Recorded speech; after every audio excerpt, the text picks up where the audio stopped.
Okay, first off, I would like to give all honor and glory to Yahweh, and we do so in the name of Yahweh Shai. That's the name of the Heavenly Father and the name of the Savior, the Son, the Messiah, right? Who people ignorantly call Jesus Christ, right? So today's lesson, today's Sabbath lesson, Shabbat Shalom. Today's Shabbat lesson is basically on Israelite children, right? So today's focus gonna be on the children of our nation, right? So first verse I need is Proverbs 22:6, right? Proverbs chapter 22 and verse 6.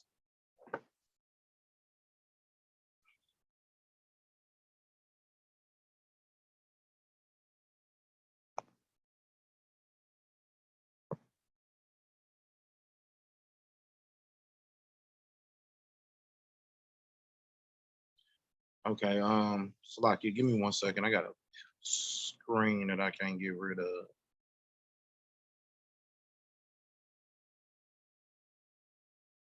Okay, I'll just keep it down. This is Proverbs chapter 22, verse 6. It says, train up a child in the way he should go, he or she should go. And when he or she is old, he will not depart from it.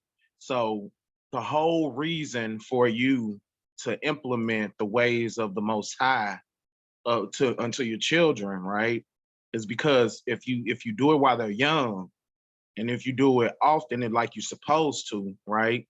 So every Sabbath, right? Every day, all week, whatever, right? If you train up your child the way they should go in the law, statutes, commandments, right? When they are old or when they get older, when they get grown, they ain't gonna leave from it, right? Your chances of having a child go off and be a wild child is greatly diminished if you do your job, right? So again, Proverbs 22:6, it says, train up a child in the way he or she should go. And the way I'm gonna read it as it's written, train up a child in the way he should go. And when he is old, he will not depart from it, right? So you got to do this while they're young, because if you don't, they ain't gonna have nothing to come back to or fall back on when they get older, right? So we got it's a saying, right? It's a saying that it's easier to build up, children than to repair broken grown men and women, right? Because us as a nation, us as a people, we are broken people, right? And it's easier for us to teach these children the right way, and they can go on to be, bigger and better than us, right? In the eyes of the Most High, right? And they can be the people that leapfrog and catapult our nation. They can be the ones that leapfrog and catapult our nation back to where we our rightful spot, on top, right? But not on the bottom, right? And with us grown people, we are broken people. We enslaved, we brainwashed, we in the ghettos, we incarcerated, we uneducated or getting secondhand education. We impoverished. All of us are poor, even the ones that got money. They can't even do what they want to with it, right? We're in poverty. We're emasculated as men and defeminized as women, right? We got crime, we got drugs, we got the immorality of our nation. We hypocritical liars, can't solve problems between ourselves. We self-hating, right? And we self-identified, meaning you know, we identify as an individual instead before a nation. But people don't care about the betterment of our nation. People care about the betterment of themselves. We don't think as a nation, right? Like even in Martin Luther King times, if he was here today, he probably wouldn't get done nothing because the people did think as individuals, right? They self-serving instead of serving their people, right? And their people will end up helping them, right? Because but that's us as a people. We're a broken people, and it's easier, way easier doing fixing our problems and all our pitfalls and shortcomings, right? It's easier to teach these kids what they need to know, right?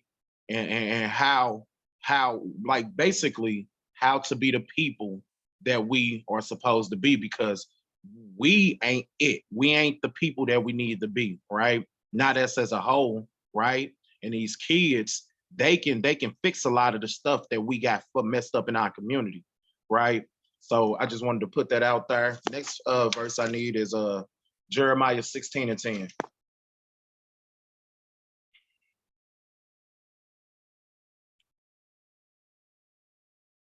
Jeremiah 16:10, and it says, and it shall come to pass when thou shalt shew his people all these words, and they shall say unto thee, wherefore has the Lord pronounced all this great evil against us? And what is our iniquity, right? Or what is our sins that we have committed against our Lord thy God, right? And so basically, you dig what I'm saying? We in this position, right? Because our forefathers sinned against the Most High, right? Let me read. Thou shalt, verse 11. Then, then shalt thou say to them, because your fathers have forsaken me, right? So our forefathers and our fathers forsook the Most High, right? So the kids got to come back, because if we keep on with the same perpetual disobedience, we just gonna get waxed worse and worse in this position, right? So verse 11, then shalt thou say unto them, because thou fathers have forsaken me, thus saith the Lord, and have walked after other gods, that's idolatry, and have served them, and have worshipped them, and have forsaken me, and have not kept my laws, right? And if our forefathers forsook the Most High, and our fathers forsook the Most High, what did they teach us? It no, right? Which causes a perpetual disobedience. Now here we are doing all the stuff the Most High told us not to do in ignorance, right? So and then because the fear of the Most High, give me Proverbs 9 and 10. Proverbs 9 and 10.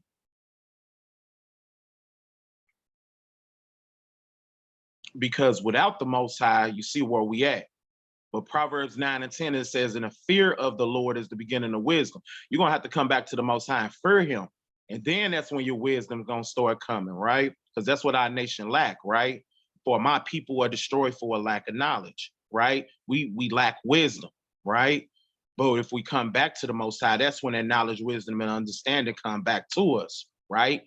And then you will have children possessing that knowledge, wisdom, and understanding. And them children going to eventually become the leaders of our community, but they will possess knowledge and wisdom, understanding from the Most High, instead of having knowledge, wisdom, understanding according to society, which is not knowledge, wisdom, and understanding at all, right? So it's Proverbs 9 and 10, it says, for the fear of the Lord is the beginning of wisdom, and the knowledge of the holy is understanding, right? Give me Proverbs 20 and 11.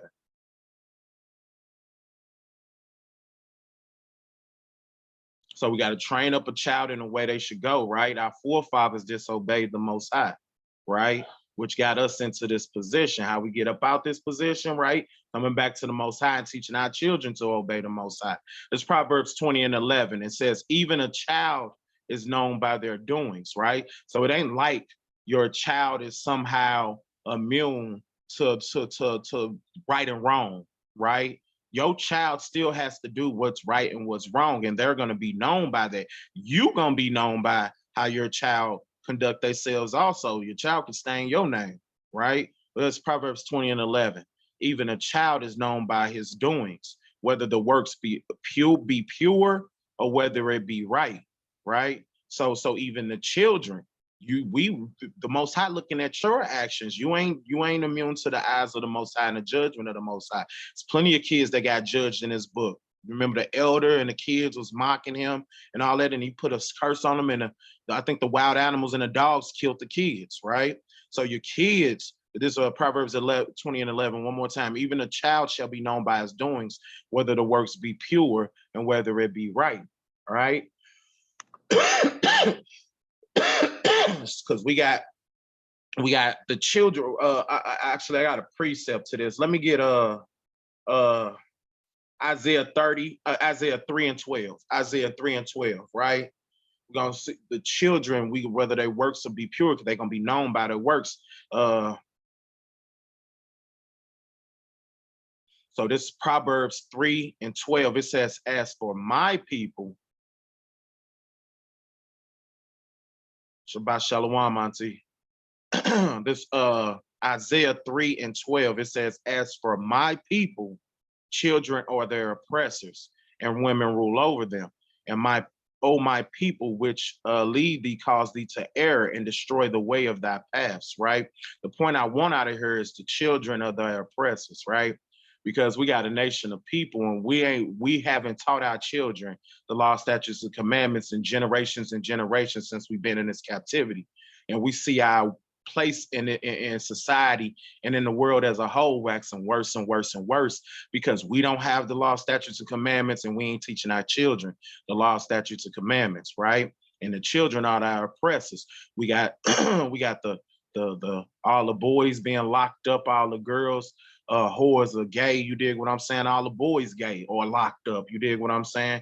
That's oppressing us as a people, right? Breaking into houses, breaking into cars. You got the kill boys, you got all this. Children or their oppressors, because that's why, because we haven't taught our children the law, statutes, and commandments, right? We live in about a society as this is our society. This is not our society. We did not set this up. This is not of us, but we're partaking in it like it's ours. This is not ours. Thanksgiving is not ours. Christmas is not ours. You dig what I'm saying? That's not ours, but we celebrating it, and we identify as that's our culture. That's us, and that's not what you're supposed to be teaching your children, right? Even Christmas, right? Give me Isaiah, no, Jeremiah 10. Give me Jeremiah 10 and 1, right?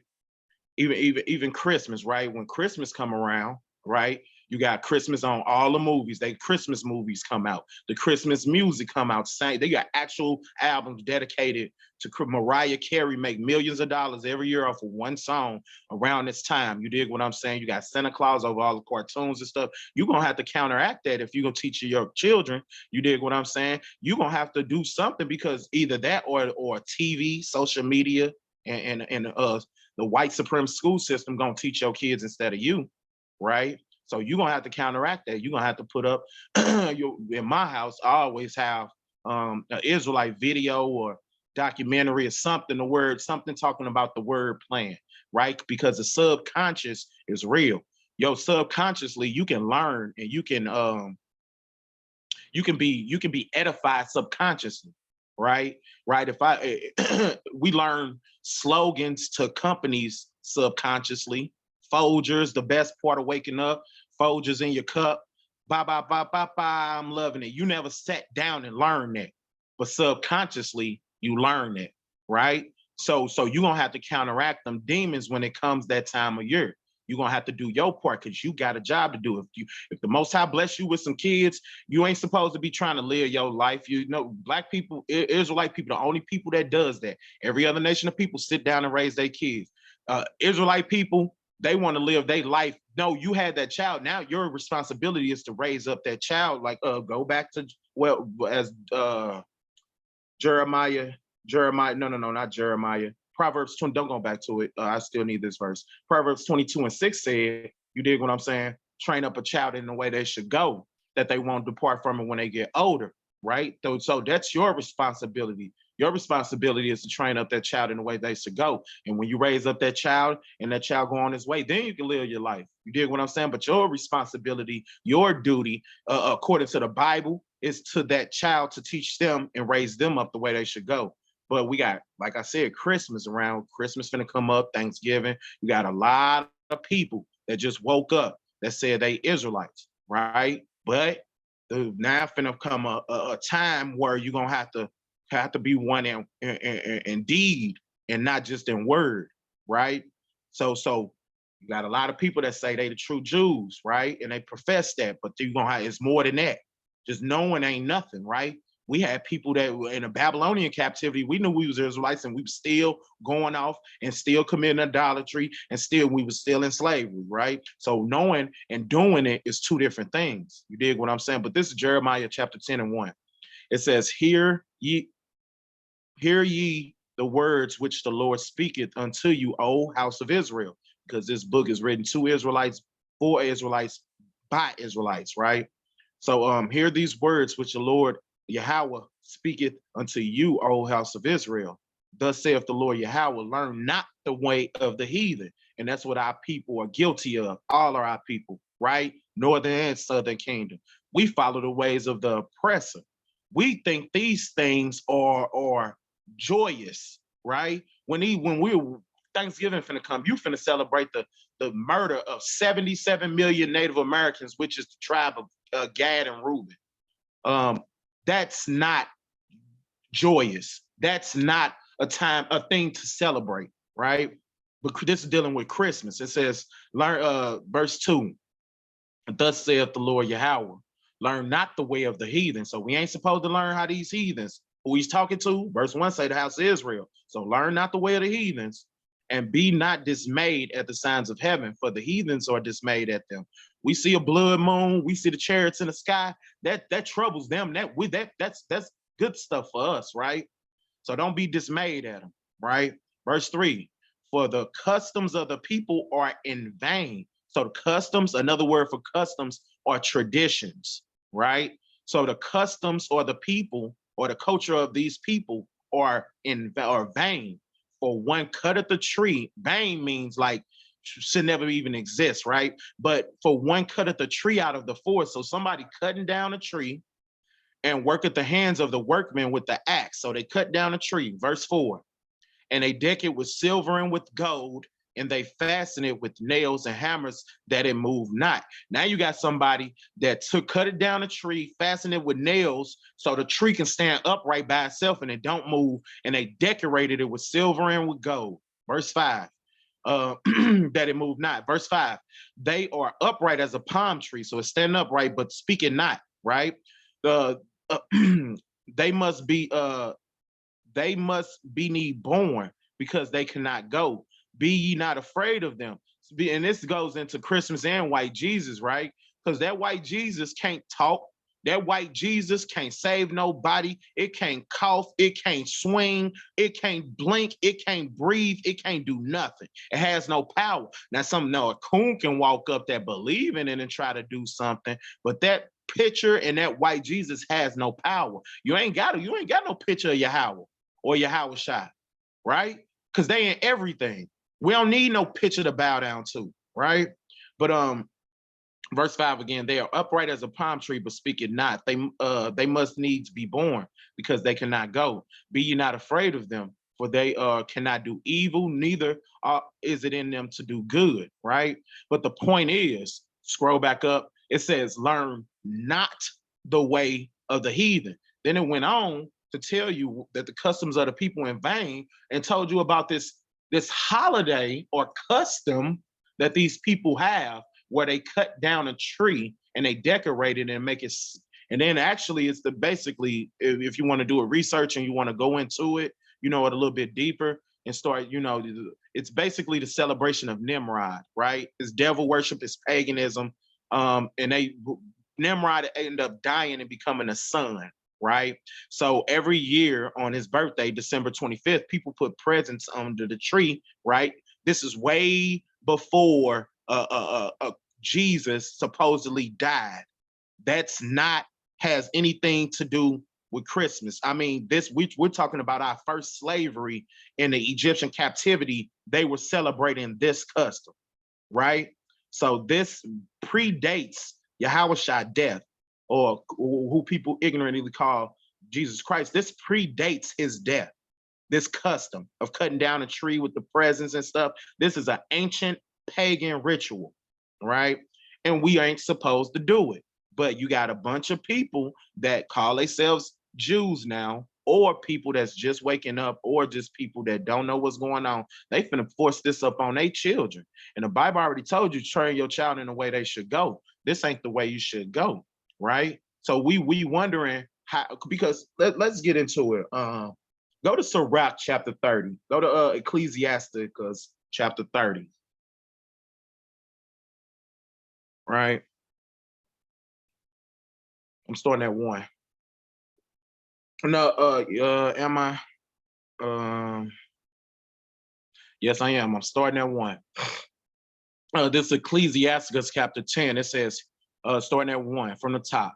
Hear ye the word which the Lord Yahweh speaketh unto you, O house of Israel. He that chasteneth his son shall have joy in him, and shall rejoice in him among his acquaintances. Right? That chastening is whooping their ass, right? So if you spare the rod on your child, it's not beating them for any little thing. That's abuse. You ain't supposed to do that, right? But when your child goes off, you got to spare that rod in order to teach them, just like what the Most High doing with us right now. We in this captivity is not to destroy us, right? We could get that at the believe in Baruch. It's not to destroy us, right? This is to teach us a lesson, right? So when you whoop your child or you spare that rod, you're supposed to do it and love for them to learn a lesson to help them when they older or in a time to come, because because we have this thing where we think these children so innocent, but we don't remember how we was when we was kids, right? And all the stuff we played. And you ain't supposed to let a child have a lot of idle time, a lot of children, because that's when them games playing house, catch a girl, get a girl, and all them games get played, and then all wickedness can proceed from that, right? So, but verse 2, he that chasteneth his son shall have joy in him, right? Because you're teaching him, right? You caring about him, right? And shall rejoice in him among his acquaintances. He that teacheth his son grieveth the enemy, right? Because you raising up one such as yourself, right? Before his friends, he shall rejoice in him. Though the father die, yet he is also, yet he is as though he were not dead, for he have left one behind like unto himself, right? So if you're upright and you teach your children that way, it's gonna be like you you hear a lot of people, are you that's raised around their parents, right? Or you act just like your mom, or you act just like your daddy, right? And we ain't talking about just looking, I'm talking about acting, right? Verse 5, while he liveth, he saw and rejoiced in him. And when he died, he was not sorrowful, right? Because you did what you were supposed to do, right? He was not sorrowful. He left behind him an avenger against his enemies, and one that shall requite kindness unto his friends, right? And that's how we build up a nation. If we do this with our children, just think of everybody did this with their kids. All us Israelites that's walking around her baby mama, baby daddies, got our stuff together, got our minds right, came back to the Most High and started teaching our kids this. Just think about how that next generation would be, right? Verse 7, he that maketh too much of his son shall bind up his wounds, right? This is Sirach chapter 30. We're at well, Sirach is Ecclesiasticus, is the same book, right? Some apocryphers may say Sirach, and it's not spelled like the drink, is spelled Sirach, or Ecclesiasticus, but it's the same book, right? Not Ecclesiastes from the Old Testament, Ecclesiasticus in the Apocrypha. So we're at Ecclesiasticus 30 and 7. Ecclesiasticus 30 and 7. So this Ecclesiasticus 30 and 7, it says, he that maketh too much of his son shall bind up his wounds. And this is what happens when you build up a child and give them stuff preeminently before they earn it, right? He that builded up his son or daughter too much binded up his wounds, and his bowels will be troubled at every cry, because you're not teaching them the things you need to teach them. You ain't teaching them hard work. You ain't teaching them to you know, how to treat others. You ain't teaching them the things that you need to teach them, right? You're just giving them all praise as if they earned it, right? You thinking of too much of your child, and that's not good for that child. Verse 8, as a horse is not broken, becometh headstrong, the child is left to himself, but will be willful. And that's when the pride and the arrogance get built up in the child, right? So these are ways the Most High is telling you not to bring up your child, because this will end up leading to this, right? So if you don't spare their rod, right, and you build up that child in preeminence before they have even done anything and accomplished anything in their life, and yes, that's your child and you're supposed to love it, but you also have to know your job is to teach that child, and teaching is done systematically, right? It's not just done with your heart and your feelings. That's not how you teach a child, right? This is verse, I'm finna start at 7 again on down. And he that maketh too much of his son or daughter shall bind up his wounds, and his bowels will be troubled at every cry. As a horse is not broken, become headstrong, as a child left to himself will be willful. Cocker thou child, and she shall make thee afraid. Play with them, and he will bring thee into heaviness. And this is going into, you don't want to be your child friend, because I make it my business to tell my children, I am not your friend. I'm your dad, and I'm gonna do my job. I'm not your friend. My job is not to be your friend. My job is to raise you right, right? That's my job, and I'm gonna do my job. All right.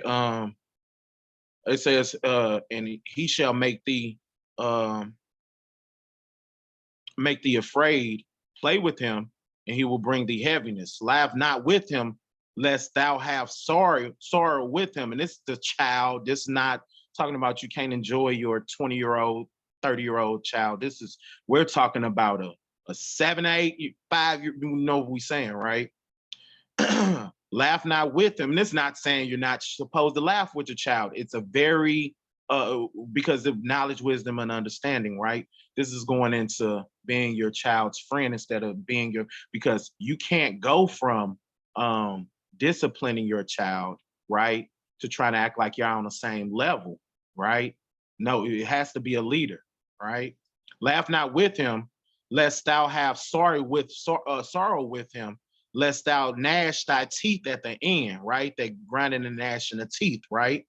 Give not liberty in his youth, and wink not at his follies, because this goes into idle, right? Everybody know about the idle mind, right? But the child, you're not supposed to leave a child idle, right? They're supposed to have chores, responsibilities. You're supposed to be teaching, because that teaches them responsibilities, right? That teaches them to have a morality. You're not supposed to leave child to their own devices and let social media raise your kids, or YouTube, or the the school system, which is full of white people that created curriculum against your child, right? You're not supposed to let those devices raise your child, right? You supposed to be on your kid, checking on your kid, have stuff set up for them, right? To do, right? They should have responsibilities. So verse 11, give him no liberty at his youth, and wink not at his follies. When they do something wrong, you ain't supposed to be sitting there laughing at them. That sends a confusion message to the child, right? If they don't do something wrong, they supposed to get disciplined some way or another. All discipline ain't hidden, but they supposed to get disciplined, right? Whether it's a tongue lashing or whatever.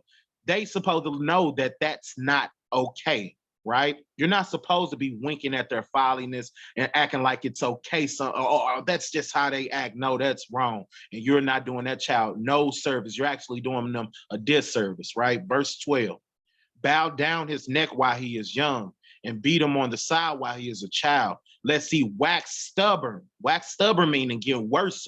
So if you don't, and it ain't saying like beat your child. When they do something wrong, no, you supposed to let them know they done something wrong, and it's consequences, because you don't want your child to learn a consequence when she first get pregnant. That's when she first found out it's consequences. Or you don't want your child to find out there's consequences to things when he get a long prison sentence. You don't want them to learn that there's consequences to things that way. You rather teach them that there's consequences for their actions in your own home, right? But verse 12 again, bow down the neck while he is young, and beat him on the side while he is a child, lest he wax stubborn or get worse and worse, right? And be disobedient unto thee, right? They ain't got no reason to listen to you, right? And bring sorrow in thy heart. Chastise thy son, and hold him to labor, right? That's them having chores, responsibilities, etc., right? Chastise thy son, hold him to labor, lest his lewd behavior, lewd is like wickedness, right? So lest his lewd behavior be an offense to thee, right? That goes into, if you don't give them nothing to do, they might be out playing catch a girl, get a girl, playing house. Let me see yours, you see mine, right? No, they supposed to have something to do, right? And no idle, it ain't supposed to have a bunch of idle time. 20 hours, it's 24 hours in a day, and they can sit on social media for 8 hours straight, and that's okay. No, that's not okay, right? So verse 14. Better is the poor being sound and strong of constitution than a rich man that is afflicted in his body, right? So it's better to be poor, and in line with the Most High, right? Sound and strong and constant, or well, this context is like basically a poor man with health than a rich man that got a ailment, right? Verse 16, there is no riches above a sound body, and no joy above the joy of a heart. And death is better than a bitter life or a continual sickness. Delicates poured upon the mouth, shut up, or as as messes of meat set up on the grave. Delicate pours upon the mouth, shut up, or okay. Because I actually just needed in this verse to in this chapter to, I thought my thing stopped at 13. Scroll up. I mean, scroll down. It's 20 at the last. No, scroll down. Okay, that's, I need that. Um, okay, so this lesson changed. All right, give me my next precept. I need Sirach or Ecclesiastes chapter 16, verse 1. Same book, chapter 16, verse 1. Right. So basically, in a nutshell, what the scriptures just went over is spare the rod. If you I don't want to butcher it. You got to chastise your kids when they're young, right, and raise them up in the right way. Because if you don't, you can create stubbornness, right, and arrogance in a child. I'm sorry, Khan. So this is Ecclesiastes 16:1. It says, actually, come off of mute, baby. What precept is that? Do you know? Okay, let me look for it real quick before I start Sirach. Before I start Ecclesiastes 16:1. So I didn't even have that precept, but I need it. So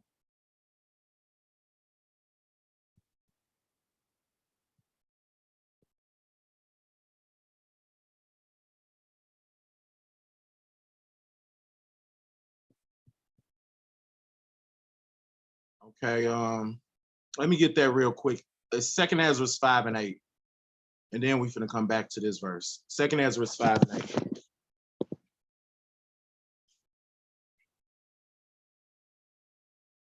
Now, because we're talking about the name of the lesson today is train up a child the way they should go. That's Proverbs 22:6, right?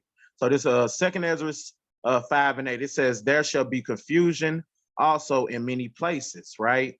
"And the fire shall be often set out again, and the wild beasts shall change their places, and ministerious women shall bring forth monsters," right? Ministerious women shall bring forth monsters, right? And we got a thing in our Black community of these single households, right? Single mothers, right? And 70% of the prisons are filled up with Black men or Black people that were raised up in a single mother household. Because us, let's just keep it funky. No people on this earth, or it's because, let's go back to universal laws, right? The universal law of a household or a marriage, that's universal no matter what country you go to, or wherever part of earth you're in, no matter what corner of earth you're in, right?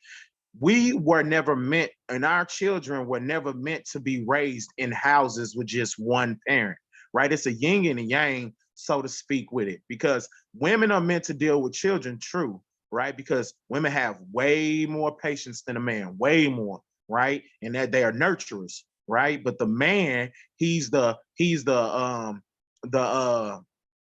what's the word I want to use? He's the dominant voice of law, right? He puts his foot down and whatever he say is say. See, the kids, you can tell them do something 10 times and they don't want to listen. Man say something, they do it the first time, right? But that's where the balance comes in at, right? So we were never meant to have single parent households, right? And with it being an abundance in our community, right?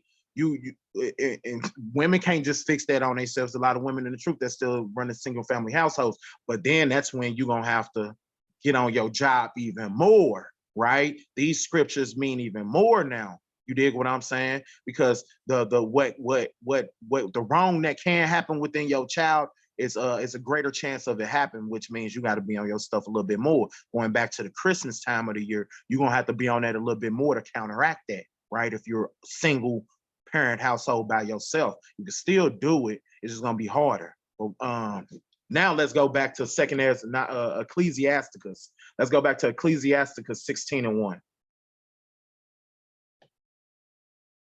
This Ecclesiasticus 16:1. And this breakdown is going to verses 14.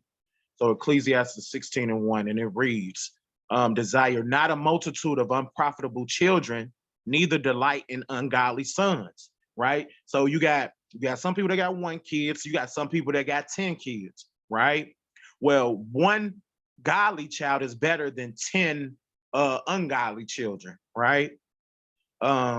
So verse 16:1, desire not the multitude of unprofitable children, right? Neither delight in ungodly sons, though they multiply, rejoice not in them, except the fear of the Lord be with them, right? And the fear of the Lord is the beginning of knowledge, wisdom, and understanding. So you rejoice not in that kid unless they got the spirit of the Most High in them. They got the Holy Spirit. You trained them up the way they should go, right? Then you can rejoice in them, right? Trust not thou in their life, neither respect their multitude. For one that is just is better than 1,000, and better is it to die without children than to have them that are ungodly, right? So this just opposing righteous children to a bunch of wicked kids, right? Verse 4.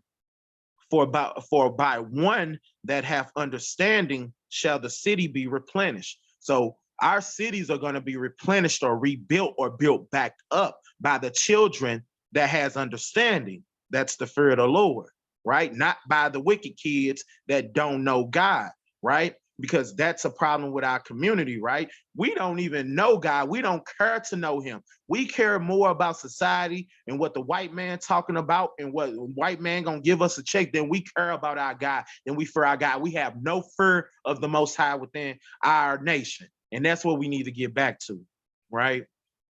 For verse 4, for by one that have understanding shall the city be replenished.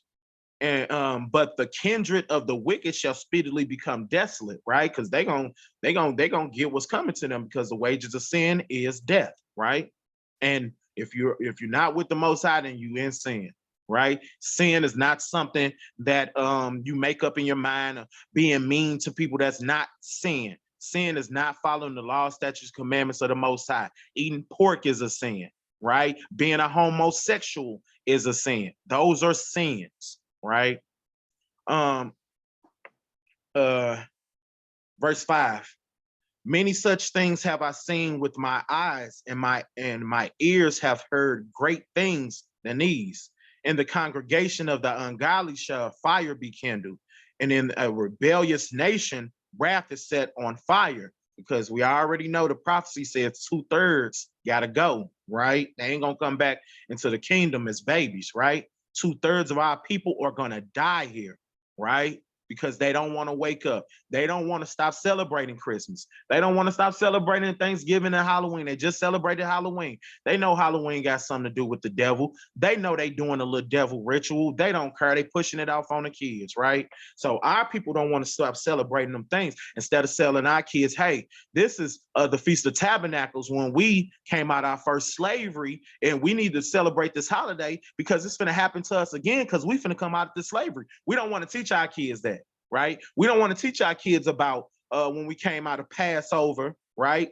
Came out under Passover and we was free people, right? And the only people we had to only person we had to listen to was the Most High, right? And we finna come back to that. We don't want to teach our kids them things, right? We want to teach our kids dress up in your favorite costume and go knock on people's doors for candy because, hey, it was a ritual that went on thousands of years ago where people dressed up in animal heads and they ran around the city like you're literally doing a ritual, right? So verse 6 again. In the congregation of the ungodly shall a fire be kindled, and in a rebellious nation wrath is set on fire. He was not pacified towards the old giants who fell away in the strength of their foolishness, right? The old giants or the mighty men or our forefathers, but they fell into foolishness. Verse 8, neither spare he the places of where Lot sojourned, but abhorred them for their pride, right? Sodom and Gomorrah, right? He pitied not the people of perdition who were taken away in their sins, nor the 600,000 footmen who were gathered together in the hardness of their hearts.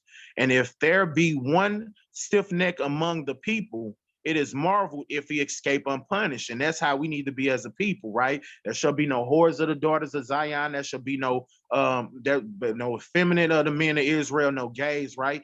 We need to come back as a people where all of us are righteous. And if one person is wicked, they stick out like a sore thumb and they got to get dealt with. But we got to create that in our houses first, right? With our children, right? We got to create a environment conducive to righteousness, right? We think righteousness is hooping and hollering around the Christian church, and that's not, right? Righteousness is you getting up on the Sabbath and observing the Sabbath because the Most High told you to. Righteousness is you loving your brother and your sister because the Most High told you to. That's righteousness, right?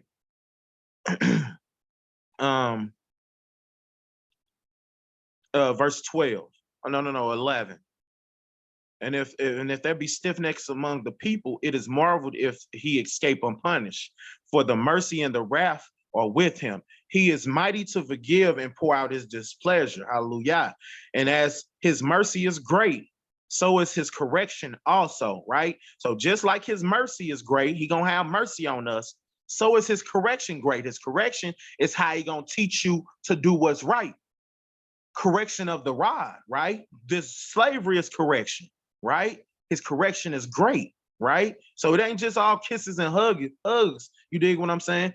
You gonna have to get yourself right, or the Most High gonna deal with you, right? Verse 12. As his mercy is great, so is his correction.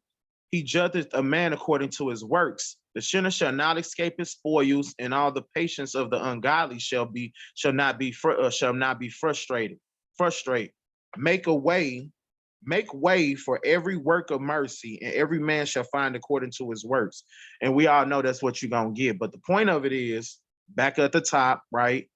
About the multitude of ungodly children just opposed against the righteous child, right? Because that one child is that important to bring up righteous, let alone a whole household. That's a beautiful thing, right? One child is a beautiful thing, but you know what I'm saying? A whole house, that's a blessing, right? The next verse I need is Isaiah 3 and 12.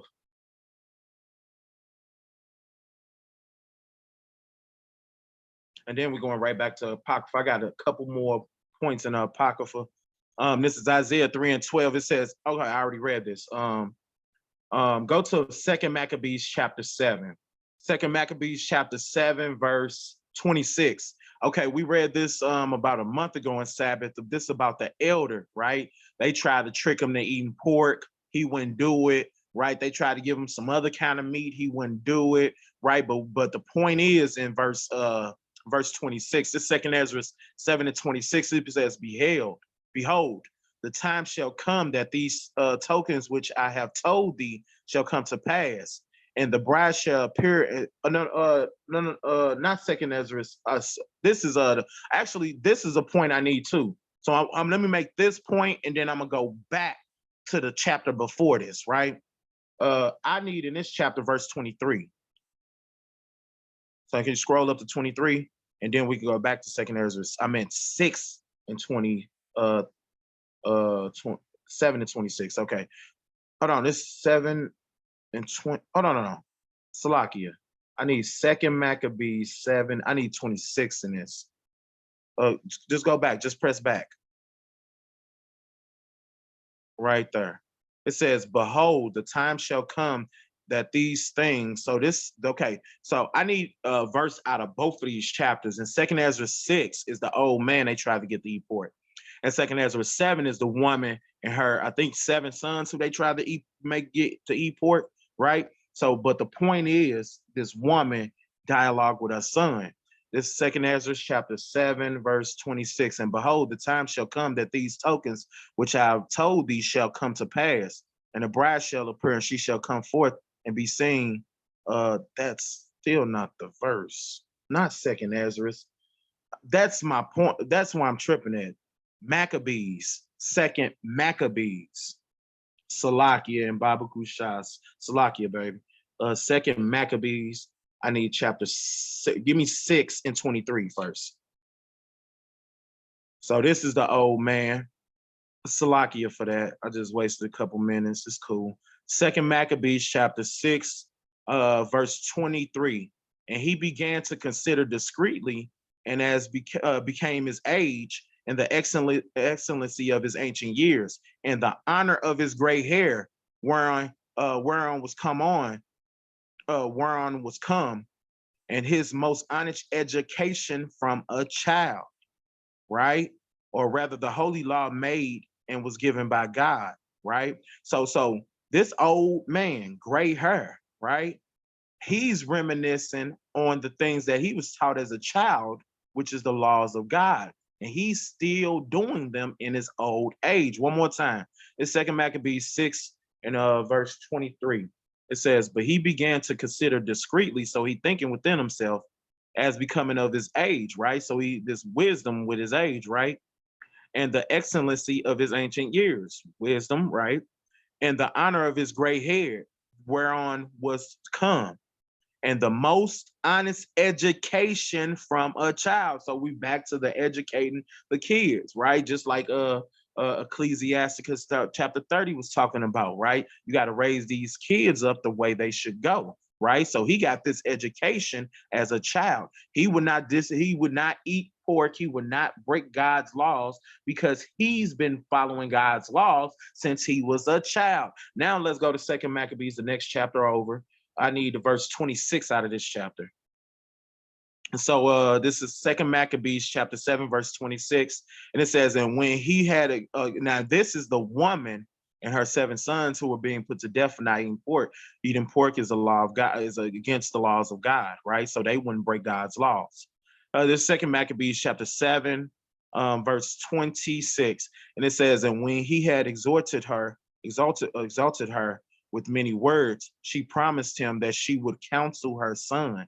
And that's what we need to do as people. We need to counsel our children, right? We need to talk to our kids about the Most High, about God and the beauties and the ways of God, right? This doesn't need to be a foreign thing in our household to us speaking with our children, right? We can talk about all manner of foolishness, but a conversation about God ends in 10 minutes. No, that's not how it's supposed to be. This is our book. This is an Israelite book. These are Israelite records. These are our records. This not should be something that we should talk about sporadically here and there on eggshells. That's not how it's supposed to go, right? We're supposed to counsel our children. One more time. This is second Maccabees chapter 7, verse 26. And it says, and when he had exalted her with as many words, she promised him that she would counsel her son, right? And that was my point in the chapter.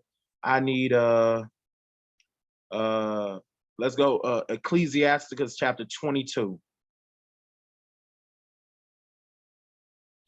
Ecclesiasticus chapter 22. I need verses 3. I'm gonna read 3 through 5, then drop down to 10. So this Ecclesiasticus chapter 22, verse 3, and it says, an evil, unnurtured man is a dishonor of his father that begot him, right? So an evil, nurtured man, right? So this person was nurtured, right? But he was nurtured with evil, which is how we came up, right? We came up under all manner of evils, right? We know what drug houses are. We know what gang banging is because this happens with our people, right? So we weren't nurtured with the Bible. We were nurtured with evil. So an evil nurtured man shall dishonor his father that begat him, because if you don't raise up these children right, they can stain your name, right? And people gonna be wondering what was happening in that house, right? An evil nurtured man is a dishonor to his father that begat him, and a foolish daughter is born to his loss, right? So you got to bring up these kids the right way, or these kids would actually stain your name, right? You gonna be in dismayed, right? You know how many women got to go talk to their sons that they raised over a prison phone and got to drive all these miles just to see their kids, if they can even go into the state to see them. What if they in the feds? They can't even see them, right? They got to go to another state, right? Or even the daughters, right? You know what they do with the young women when they go off, they disown them, right? She ain't my daughter, right? So verse 22 and 3 again, it says, and an even nurtured man is a dishonor to his father that begot him, and a foolish daughter is born to his loss. Verse 4, a wise daughter shall bring an inheritance to her husband. So a wise daughter, a daughter that's brought up the white way, she's gonna bring an inheritance to her husband when she get married, right? What's that inheritance? Knowledge, wisdom, understanding. She know how to listen to a man. She know how to run a household. She got brought up the right way, right? That's an inheritance. She brung something with her that can benefit him, right?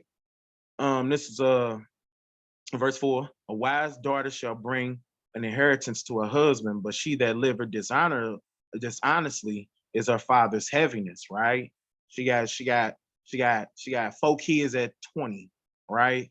That's not a good look for the father or for the mother, because I look like they didn't do their job right. And you might not think of that, but wait till you get kids, right?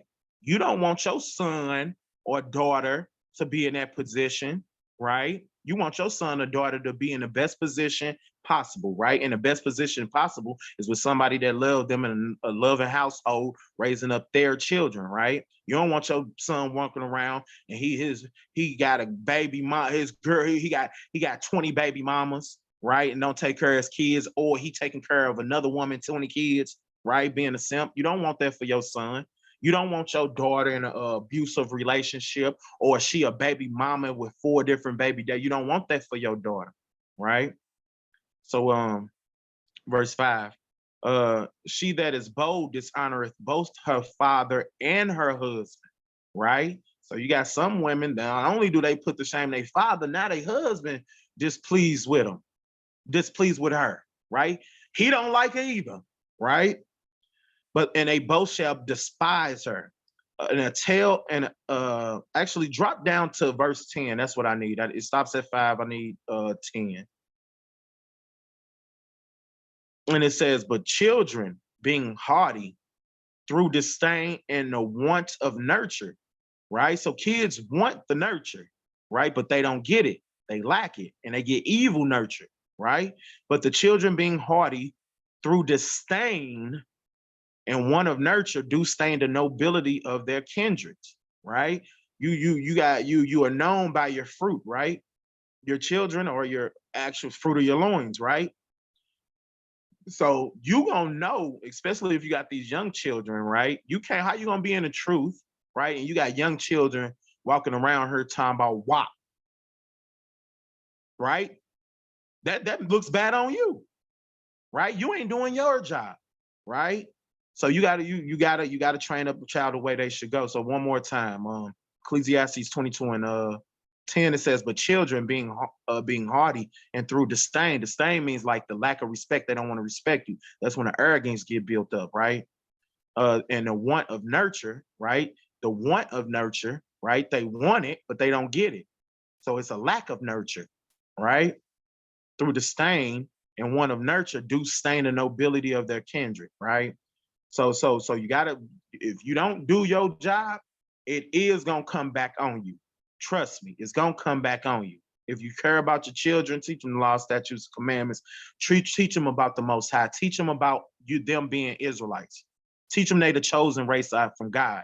Teach them God finna come back and giving them everything, right? Teach them who they are, right? Teach them, because what you teaching them who they are, they're gonna know who their brother is. They're gonna know who their sister is, right? And if they think they selves are kings and queens and princesses, right? Or kings and princesses and princes, right? If we think ourselves like that, when we see our brothers and sisters, we gonna know they are too.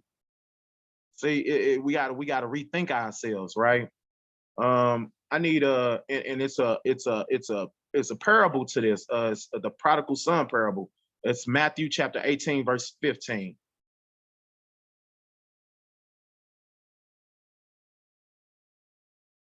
Matthew chapter 18, verse 15. So this is the parable of the prodigal son, right? And it goes right into hand in hand with the lesson, right? So this is Matthew chapter 18, verse 15. It says, moreover, if that, this is 15. Where does a parable start? Give me a second.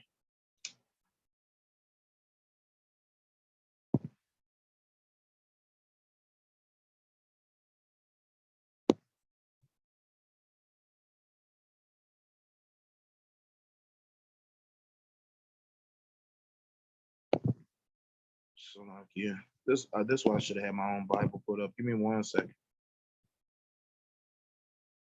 Because the parable of the prodigal son, you got the one son that stayed and did what his father wanted him to do, follow the law, statutes, commandments, he a righteous kid. And you had the one kid that went off and wanted to do his own thing, went off in the world. So give me a second, let me find it. I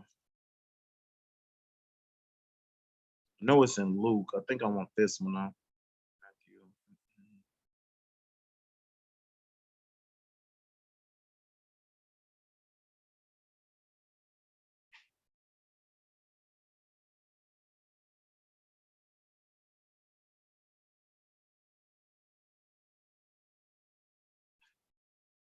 Okay.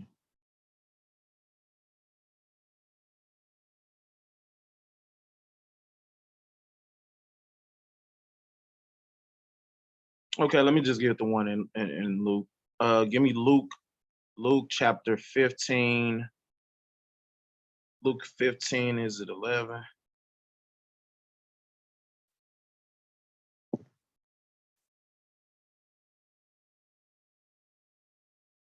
Okay. Yeah. This is Luke chapter 15. Now, the parable of the prodigal son, right? You got one son that obeyed the father, right? So this is the example of you raising your kid the right way, right? Him following the law, statutes, commandments. You like how I'm striving to raise my kids the right way, right? And then you got the one other child, right? When they got older, they took their inheritance, went off into the world. So this is Matthew 15 and 11. And he said, a certain man had two sons.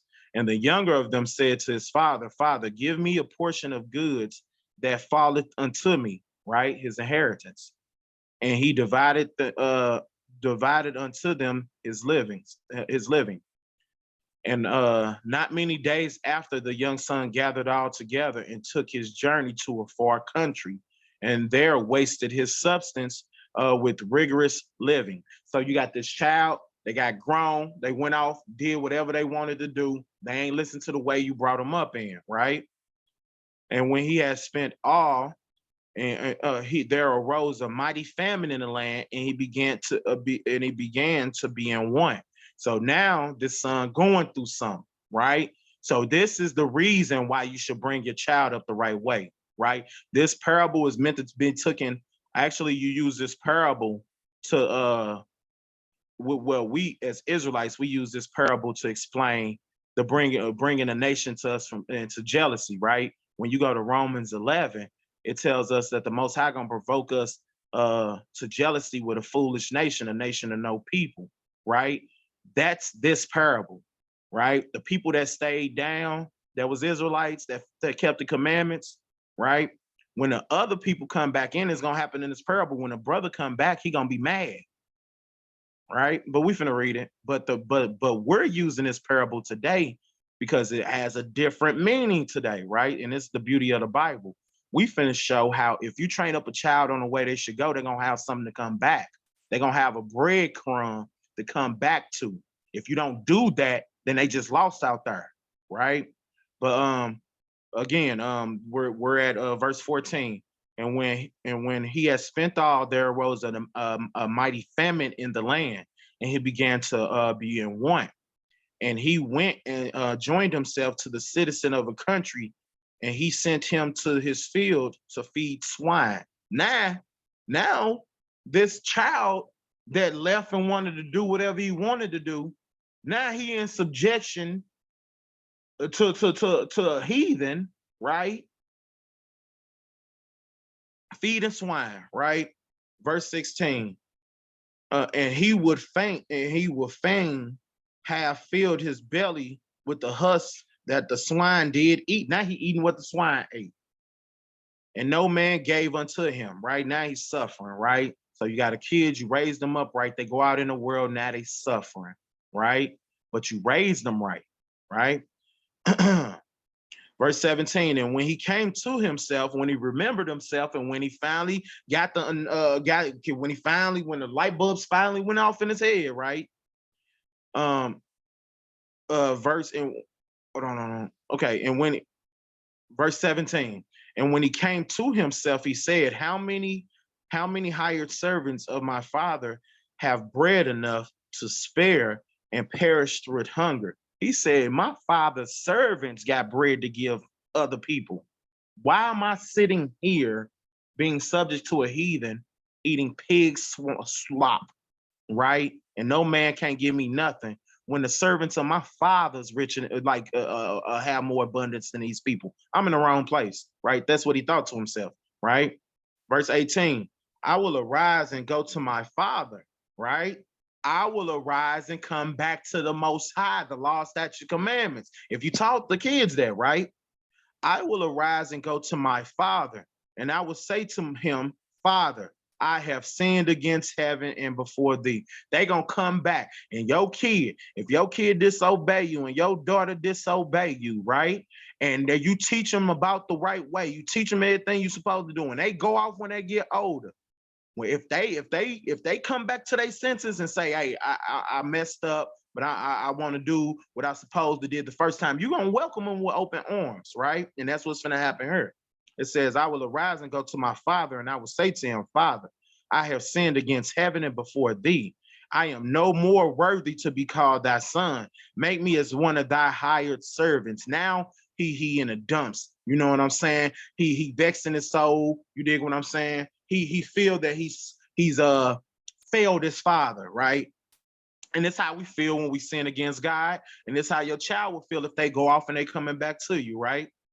It says, verse 20, and he arose and came to his father. But when he was yet a great way off, his father saw him and had compassion. This is you opening your arms back up to your child. And this is you having forgiving your child, because you're going to have to. Because if you want the Most High to forgive you, you're going to have to forgive them, right? So boom, he had compassion and ran and fell on his neck and kissed him because he loved his kid. Now his kid coming back and he's finna be righteous, right? And the son said unto him, Father, I have sinned against heaven and thy sight. I am no more worthy to be called thy son. Can you scroll up? No more worthy to be called thy son. Right? But the father said unto his servant, bring forth the best robe, right? And this is how the Most High receive us back, right? Because the Most High has great mercy. We just read that in the last verse. He has great mercy, right? So his father said to his servant, bring forth the best robe and put it on him, and put a ring on his hand and shoes on his feet, because he's royalty, right? He said, you ain't no servant, you my son, right? And bring hither the fatted calf, right? Bring the best calf you got, right? And kill it and let us eat and be merry. So it's daddy ready to have a feast, right? For my son was dead and is alive again. So my son was out in that world. He didn't have the spirit of the Most High. He was, we dead without the Most High. We just dead bodies walking around, right? For he was dead. Now he yet alive. He done came back to the law, statutes, and commandments, right? And it's a beautiful thing how this parable is able to use different ways. Because one verse out the Bible can have 4 different meanings, but this is what it means today, right? So so they finna have a feast. He said, for my son was dead and is alive again. He was lost and is found. They began to be merry, right? 25. And his eldest son was in the field. And as he came and drew nigh to the house, he heard the music and the dancing. And he called one of the servants and asked what these things meant, right? And he said unto him, thy brother is come. And but the point is over in I made my point. The breadcrumbs, you gotta read, you gotta raise up the child the way they should go. And even if they go off, they're gonna have a trail of breadcrumbs to come back to find their way. That's why it's so important, so important. They can get it the first time and never go off. Hallelujah. But even if they do, they can have a breadcrumb to come back to find their way. You dig what I'm saying? And that's even more reason to do it. Right. And then, but I'm gonna finish this out because well, it has nothing to do with the thing, right? It has, because now point I want to make, right? Because the curriculum that we teach our kids, right? Kids learn different ways or whatever, but we got to understand that this system has set up a curriculum for your children, and it's so important that they did it and they forced it on your kids that like it has to be important because they done implemented on every one of our children and every one of us. That's how important it is for them to brainwash you and your children to be a American, to be an individual, right? So you got to do the same thing, right? Whether you creating curriculum with the $100 bill, you could be like, hey, how do IUIC put it? It was like if you it's $100 bill on the table, somebody $100 left a $100 bill on the table, and you got a video on a man go to pick it up, and you stop, pause it, and be like, what law did he break, or what is he doing wrong, right? And you give A, B, C, or D. However, right, you got to get creative, right? But you gotta teach them, right? You could teach them with words, teach them with pictures. However you teach your children, you gotta teach them, right? Like me, I'll point out a hoe in the street, right? That's a hoe. Tell my son, you bet not bring that woman a woman like that in my house, right? Tell your daughters, point to the niggas with their pants hanging off their ass, walk around here looking like clowns. Don't you bring nobody like that in my house. I'm gonna put both of y'all out. You dig what I'm saying? You gotta teach them. You dig what I'm saying? Because if you don't, they gonna learn. If you don't teach them, this world gonna teach them. You dig what I'm saying? White people trying to teach your kids how to be faggots. You're gonna have to counteract that. They teach your LGBT and all these elemental P behind it. You dig what I'm saying? They're spending a lot of money. They spent a lot of money to let you know you ain't an Israelite, right? And they spend a lot of money to brainwash your kids, right? And it's your job to not let them. And if you don't, after you done heard this, you can't sit there willfully ignorant and acting like you ain't know. No, you know, you just ain't gonna do it. And the Most High got your number if your ass don't want to do what he said do. Part of my speech, right? And that's just the truth of the situation, right? We got pork, right? Go to Leviticus chapter 11, verse 7. A lot of people out here need to teach their kids that pork is bad for them. We Israelites, we cannot eat that. This is a Leviticus chapter 11, verse 7.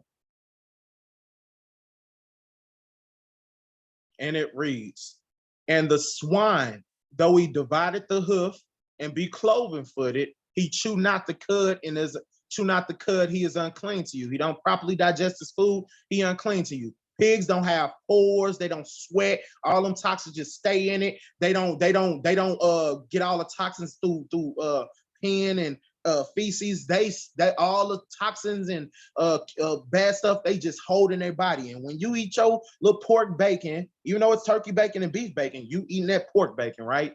You eating that pork bacon and that pork chop because it's cheap. You getting all those toxins and all those worms in you. That's why the Most High gave you a dietary law. right? Black people eat pork everywhere. Black person you not saying eat pork down in they 60s and 70s or before, right? But if you follow this law, you can have a long, prosperous life, y'all willing, right? But this is Leviticus chapter 11, verse 7. It says, for the swine, though he be divide the hoof and be cloven footed and chew not the cud, he is unclean to you. Israelite man, woman, and child. That pig is unclean to you. Of the flesh shall you not eat, and of their carcasses, the carcass shall you not touch. They are unclean to you. So that pig is a no-no. It's unclean to you. You can't even touch it, let alone eat it, right? Verse 9. These shall you eat of all that are in the waters. Whatsoever have fins and scales in the waters and in the sea and in the rivers, them shall you eat. So there goes the criteria for what you eat out of the waters. It got to have fins and it got to have scales. Those are the two criteria. Guess what lobsters and crabs and all that crap don't got? Fins and scales, right? You seen a scale on a crab, right?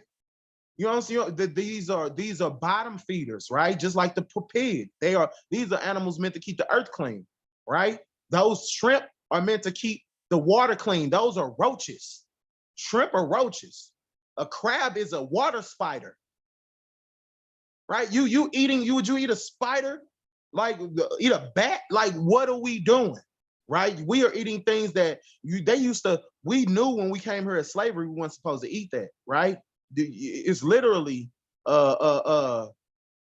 documentaries and books written about how they had to knock out our front teeth and shove wooden things down our throat to get us to eat shrimp, crab, and lobster. Now we do it. Now people taking their checks and going back crab boils, right? So again, verse 9. These shall you eat of all that are in the waters. Whatsoever have fins and scales in the waters and in the seas and in the rivers, them shall you eat. And all, verse 10, and all that have not fins and scales in the sea and in the river, and all that moves in the waters, and any living thing which is in the waters, they shall be an abomination to you. So this pig and these shrimp, crab, and lobster, these are abominations to you, right? And one fish to watch out for is catfish. You can't eat catfish. Catfish has no scales. It's smooth as your arm. You don't scalp, you don't scrape off the scales, and that is a bottom feeder also. Catfish eat doo-doo. They eat other fish doo-doo, right? So you ain't supposed to eat, watch out for catfish. So if it doesn't have fins or scales, you're not supposed to eat it. Verse 11, they shall be even abomination unto you. You shall not eat their flesh, and you shall not have their carcasses. But ye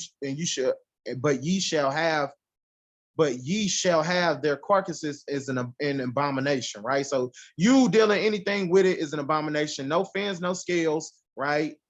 It's unclean to you. Simple as that. Pig is unclean to you, right? You can't eat a mouse, right? You can't just eat whatever you want to. Matter of fact, let's get that in Isaiah 66. And this is even more reason to teach your children that. Because when your children come across that pork, they got to tell, hey, I don't eat pork. I don't eat that kind of stuff, right? I follow the laws of God, right? Because if you don't, this is going to happen. Go to Isaiah 66 and 15. So this is what's going to happen to all the people that think that I ain't got to stop eating pork. Isaiah 66 and 15.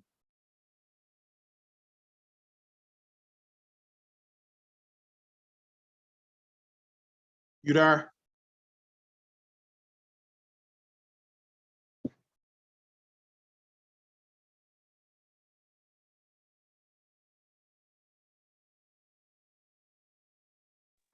Okay.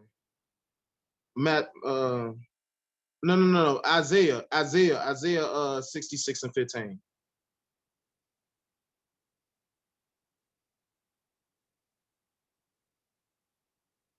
Isaiah 66. Now, if you don't want to stop eating it, you don't want to teach your kids to stop eating it, okay, that's fine. We finna see what the Most High gonna do to everybody that don't want to stop eating pork, right? And don't want to stop eating mouse or whatever, right? All abominations, right? This Isaiah 66. And just know the Most High put that pig in the same category as a mouse. You're finna see it right here. Nobody don't want to eat no mouse. You can't even get a homeless man to eat a mouse. But niggas willingly eating that pig, right? This Isaiah 66 and 15. For behold, the Lord will come with fire and with his chariots like a whirlwind, to render his anger with fury and his rebukes with flames of fire. So the Most High mad.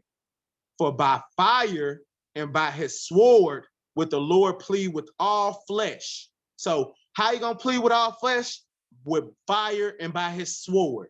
So for by fire and by sword would the Lord plead with all flesh. And the slain of the Lord shall be many. The slain of Yahweh shall be many. The dead bodies of God shall be many. That's what it just said. Verse 17 is underlined. They that sanctify themselves and purify themselves in the garden behind one tree in the midst, eating swine's flesh. So there go all y'all pork eaters, right? And the abomination of the mouse shall be consumed together, saith the Lord. So who gonna be these dead bodies that God killed? Right? Well, Yahweh shall gonna be consumed by God. Who gonna be these dead bodies? All y'all niggas that want to eat pork, right? That thinking ain't no big deal and God ain't gonna get mad over this piece of sausage. You better find a way to listen to what God told you to do. That's what you better do. Or this is your future, right? Verse 17, verse 16 to 17. For by fire and by his sword will the Lord plead with all flesh, and the slain of Yahweh shall be many. They that sanctify themselves and purify themselves in the garden behind one tree in the midst, eating swine's flesh, and the abomination of the mouse and the mouse shall be consumed together, saith the Lord. Not saith me, saith Yahweh, saith God, saith the Lord, right? Capital L, capital O, capital R, capital D. If you look that up in Hebrew, that says the name Yahweh. That's God's name, right? So I didn't say that, God said it, right? So we need to teach our kids that, right? We need to teach our kids that a man can't wear with a woman with all this gay stuff happening, right?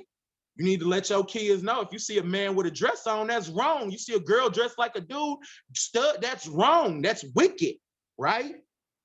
That's wrong. These are commandments of God, though. This ain't just this, even though it is common sense. These are commandments of God. You got to keep the commandments, right? Keep the Sabbath. Go to Exodus chapter 20, verse 11. You got to teach your kids about the Sabbath, right? So they be celebrating the Sabbath when they get older. Even if you just learned about it, you got to pass it on to your kids. Once you get it, give it to them, right? Exodus 20 and 11.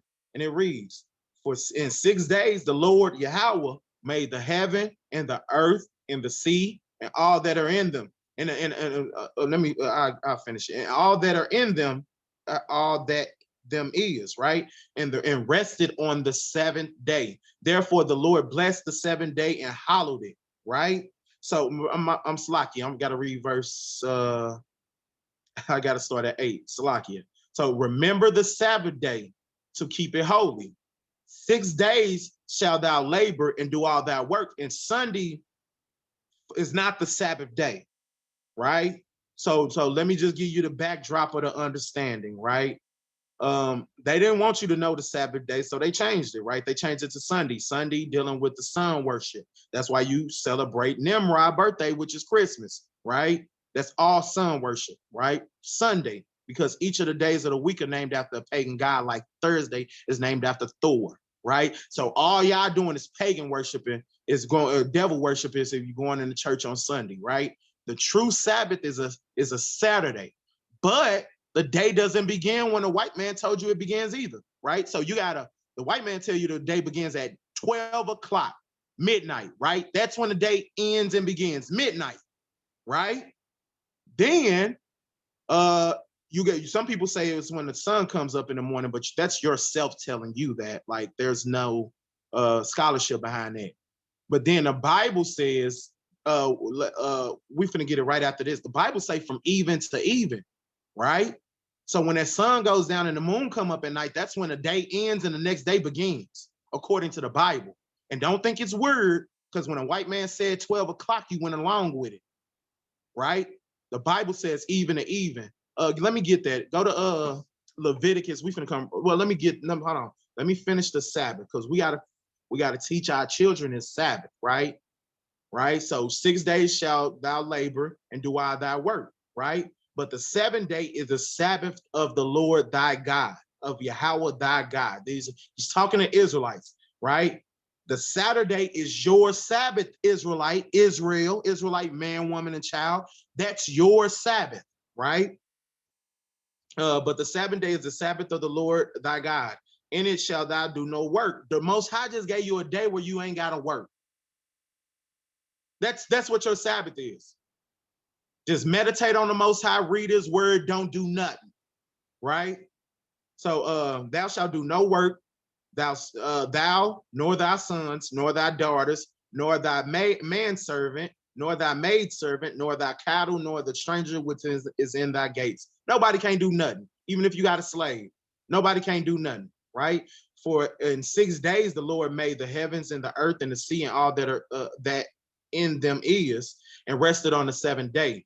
Wherefore the Lord blessed the Sabbath day and hallowed it and made it holy, basically, right? So you got to, and these are the 10 Commandments. Actually, let's read the 10 Commandments. You got to teach your kids all the 10 Commandments. Start up, it's more than 10 Commandments, right?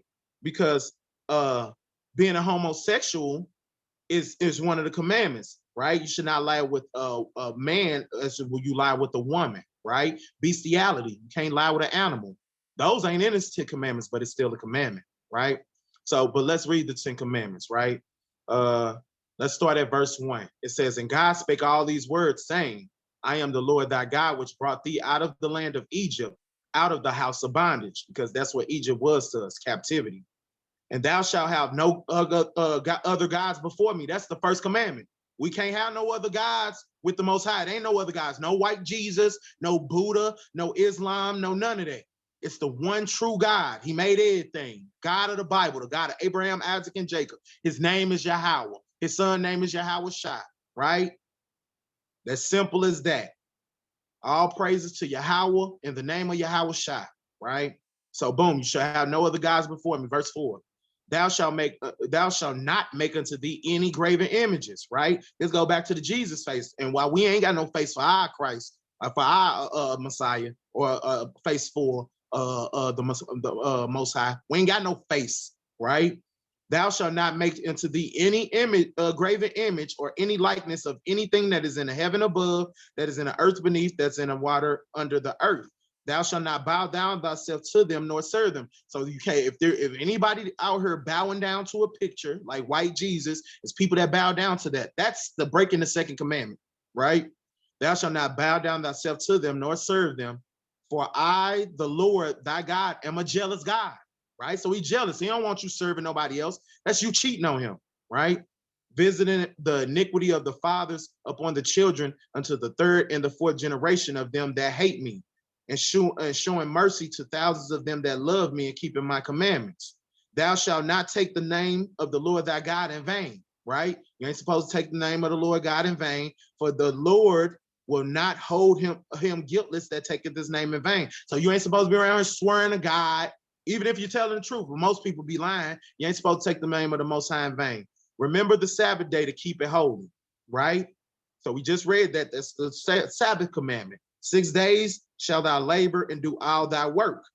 But the seventh day is the Sabbath day of the Lord thy God. In it shall thou do no work, not do any work, thou, nor thy son, nor thy daughter, nor thy manservant, nor thy maidservant, nor thy cattle, nor the stranger that is within thy gates. For 6 days the Lord made the heaven, the earth, the sea, and all that in them is. All that in them is, and on the seventh day he rested, right?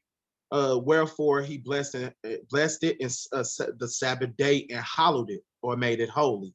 Honor thy father and thy mother, right? So honor your mother and your father. We all gonna teach this to our kids because we ain't trying to get disrespected by our kids, right? So honor thy mother and thy father, and honor could be, it's not just respecting them. It means when your mother and father get old in age, you got to take care of them, honor them, right? Honor thy mother and thy father, that thy days may be long upon the land which the Lord thy God giveth thee, right? So if you want your days to be long and prosperous, honor thy mother and thy father. And thou shalt not kill, right? If you look this up in Hebrew, it says thou shalt not murder, because somebody ate chicken yesterday. They had to kill a chicken. So it's murder. A murder is an unjust killing, right? So you can't just be out here murdering people, right? Thou shalt not murder, or thou shalt not kill. Thou shalt not commit adultery, right? a woman, she got to be with her husband. A man, you can't sleep with another man's wife. Thou shalt not commit adultery. Thou shalt not steal, right? You can't steal from each other. Thou shalt not bear false witness against thy neighbor. We can't bring up each other up on false charges, right? Thou shalt not covet thy neighbor's house. Thou shalt not covet thy neighbor's wife. Thou shalt not covet his maidservant, nor his maidservant, nor his ox, nor his ass, nor anything that is thy neighbor's. This means, okay, let's just say you got somebody that got something you want, right? You ain't supposed to want their stuff. It's okay if you want it, right? Let's just say they got a nice car and you want one just like it. That's fine. You shouldn't want their car, right? That you shouldn't want their wife. You shouldn't want that, you know what I'm saying? So that's coveting your neighbor's stuff, right? And all the people saw the thundering. So these are the 10 commandments, right? And then after this, Israelites got scared, right? Let's read on. And all the people saw the thunderings and the lightnings and the noise of the trumpet and the mountain smoking. And when the people saw it, they removed and stood far off. So now after we got these 10 commandments, we got these 10 commandments from the Most High. So now we stirred. And they said unto Moses, speak thou with us, and we will hear. But let not God speak to us lest we die. So we got so scared, we asked for a mediator, right? And it's a cut to Old Testament only, right? Because Moses was our mediator at this time, right? But we were so scared of the Most High and was fearful of him. We said, look, Moses, you just tell him whatever. You just tell us whatever he said. We'll listen to you. We don't want to talk to him because if he keep talking, we gonna die, right? But we got to teach our kids that, right? We got to teach our kids ain't no white Jesus. We the Jews, right? And if we the Jews and Christ was a Jew, that means he looked like us. It ain't no white Jesus. You got to go to Revelations chapter 1 verse 13. Revelation chapter 1 verse 14. So it ain't no white Jesus. We the Jews. Just heard Kanye come out say we the Jews. Everybody got mad. Just heard Kyrie come out and say we the Jews. Everybody got mad. They tried to take everything from these brothers, right? But we rally behind them brothers, right? But if they Jews or a Jew from the tribe of Judah, is where the word derives from, right? If we are Jews, right? Let's just use the actually let's do it like this. The Jews, right? Go to the blue letter. I need actually let's get this first. Christ ain't white. Ain't no white Jesus. Go down to no. Revelations 1 and 14.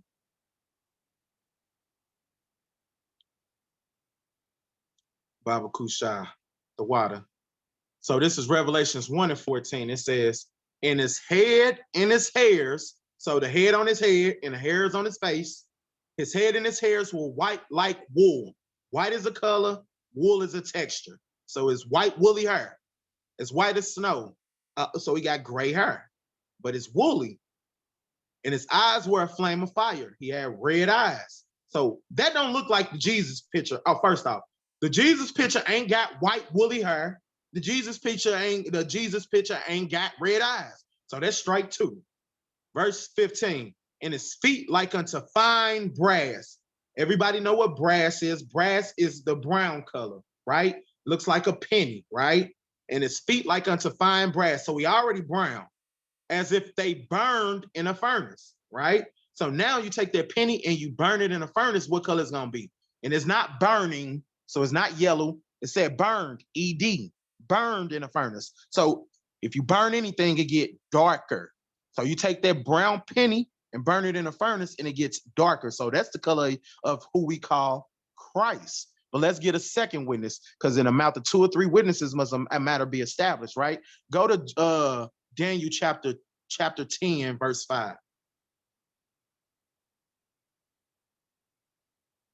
Daniel chapter 10, verse 5.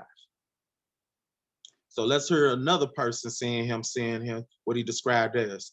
And I looked and I lifted up my eyes and looked, and behold, a certain man clothed in linen, whose loins were girded with the fine gold of Uphaz. His body was like the beryl, so he had on a green garment, and his face was the appearance of lightning. He had a glow.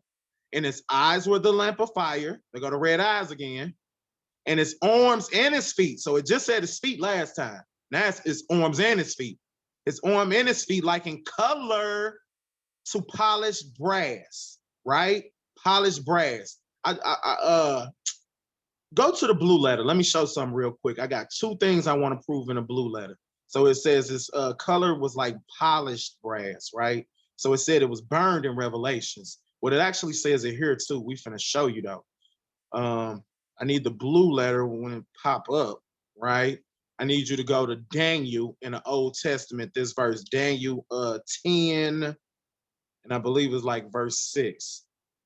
Daniel chapter 10, verse 6. Well, you got to scroll down to 6. And I need you to look up that word polished. Watch this. So it said he was the color of burnt brass in the other one, right? Scroll down to that word polished. Watch what it means. Polished. H7044. Burnished. It means burned, right? So he's the color of burned brass.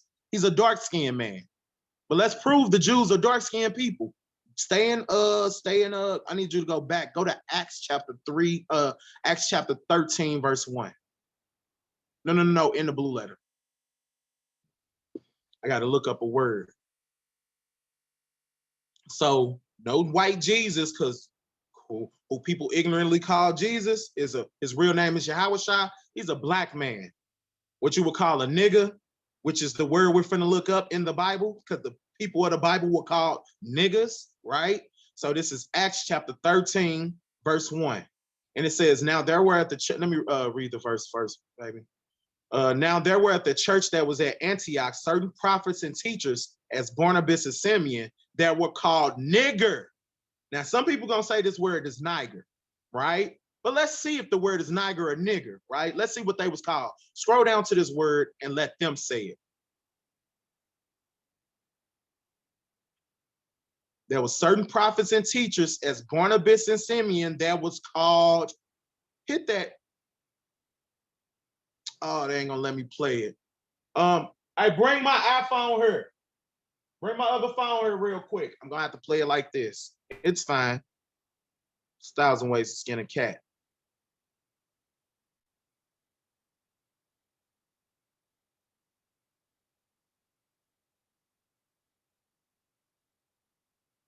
Salakia, y'all. Give me a second. Bear with me. But we finna look up this word, right?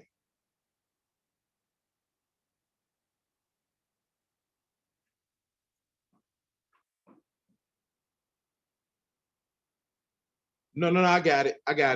I'm already here. So this is the blue letter.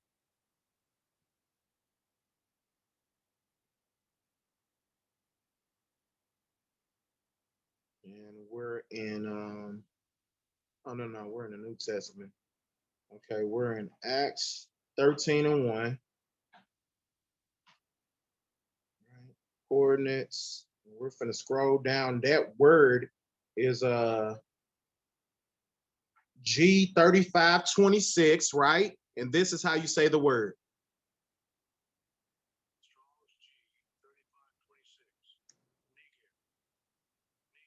One more time.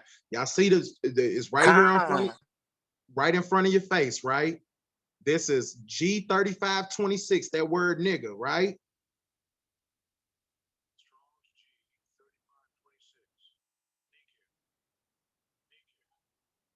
Turn it up. Okay, one more time. Strong's G 3526. Nigger. Nigga. Nigger.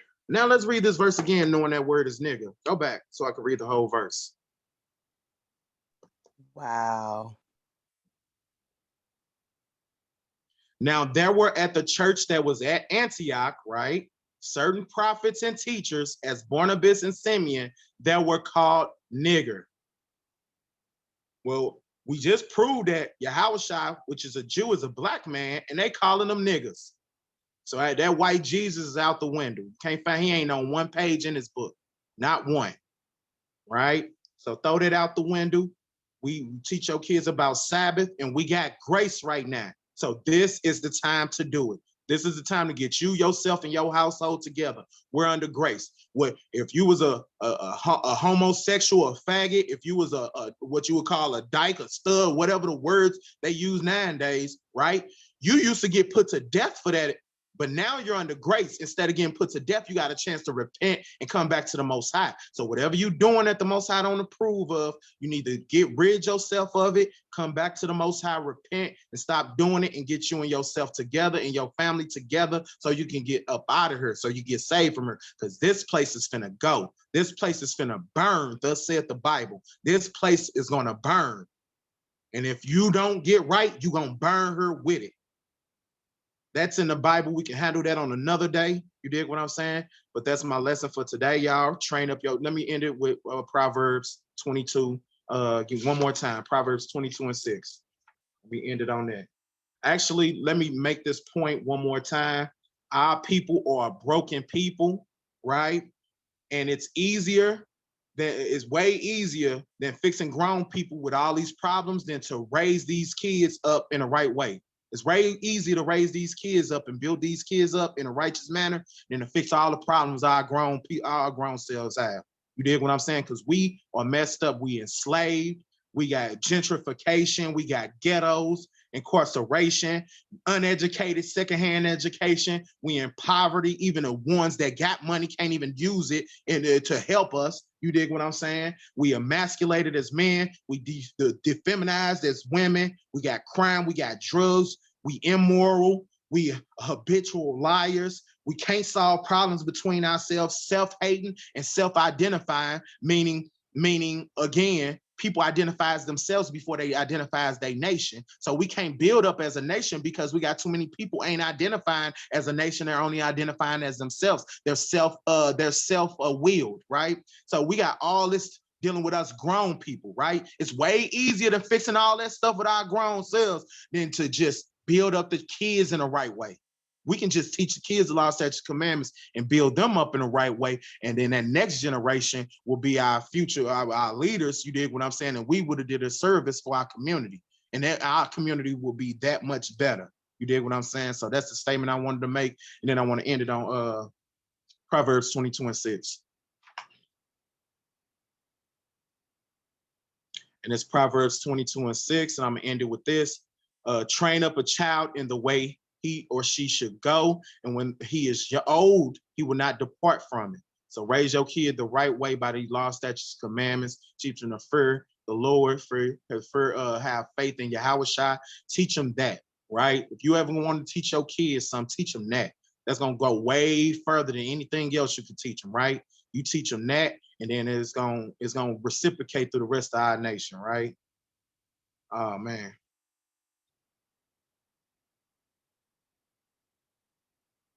And as I was ending it, Shabbat Shalom. Actually, I was just ending the lesson. The lesson was on train up a child in the way they should go, right?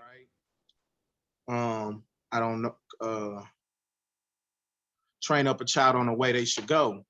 And as I said, it's easier to build up us as a people through our children than to fix our grown people problems. Us as grown people, we got too many shortcomings. We got too many flaws. We got too much trauma, right? To try to build us up through us. It's way easier to teach our children these laws, statutes, commandments, and the faith of Yahweh Shai. It's way easier to teach them and build them up as our future leaders and as our next generation to keep our nation going. It's way easier to build them up the right way than to fix all the stuff we got going on at one time and then concentrate on them.